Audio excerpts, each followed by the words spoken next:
வீட்டுக்கு ரொம்ப பக்கத்துல தான் போக வேண்டிய இடம் இருக்கும். ஆனா வானம் லேசா இருட்டினாலே நொளம்பூர் மதுரவாயல் மக்களுக்கு ஒரு வித பயம் வந்துடும். ஏன்னா 1996ல இருந்து அங்க இருக்கிற அந்த தரைப்பாலம் கொஞ்சம் மழை பெஞ்சாலே அப்படியே உள்ள முழுக்கிடும். அப்புறம் என்ன, ரொம்ப பக்கத்துல போக வேண்டிய இடத்துக்கு கூட 5 கிலோமீட்டர் வரைக்கும் வண்டியை திருப்பிக்கிட்டு சுத்திக்கிட்டு வரணும். ஆனா இனி அந்த தலைவலிக்கு ஒரு பெரிய எண்டு கார்டு போட்டாச்சு. கூவமாத்துக்கு மேல மதுரவாயல் ரேஷன் கடை ஏரியாவையும் நொளம்பூர் யூனியன் ரோட்டையும் இணைக்கிற மாதிரி ஒரு மாசான 4-வே மேம்பாலத்தை நம்ம சென்னை மாநகராட்சி கட்டி முடிச்சு மக்கள் பயன்பாட்டுக்காக திறந்து வச்சிருக்காங்க. இது ஏன் இப்ப இவ்வளவு பேசப்படுது தெரியுமா? சுமார் 135 கோடி ரூபாய் செலவுல 245 மீட்டர் நீளம், 20 மீட்டர் அகலத்துல பக்காவா ஒரு இன்டர்நேஷனல் லெவல் பாலத்தை இங்கே செதுக்கியிருக்காங்க.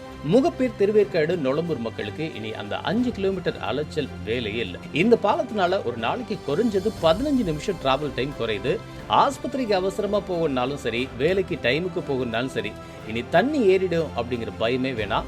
உயர்மட்ட பாலமா இருக்கிறதுனால மழை காலத்துல கூட போக்குவரத்து பாதிப்பு இல்லாம நீங்க நிம்மதியா போயிட்டு வரலாம். மக்களோட அன்றாட பிரச்சனையை தீர்த்து பயண நேரத்தை சுருக்கி கொடுத்திருக்க நம்ம கார்ப்பரேஷன் நிர்வாகத்தோட இந்த செயல்பாடு நிஜமாவே ஒரு மிகப்பெரிய வெற்றின்னு தான் சொல்லணும். நீங்க நொளம்பூர் அல்லது மதுரவாயல் ஏரியாவா? இந்த புது பாலத்தை பத்தி நீங்க என்ன நினைக்கிறீங்கன்னு அப்படியே கமெண்ட்ல சொல்லுங்க, தெரிஞ்சுக்கலாம்.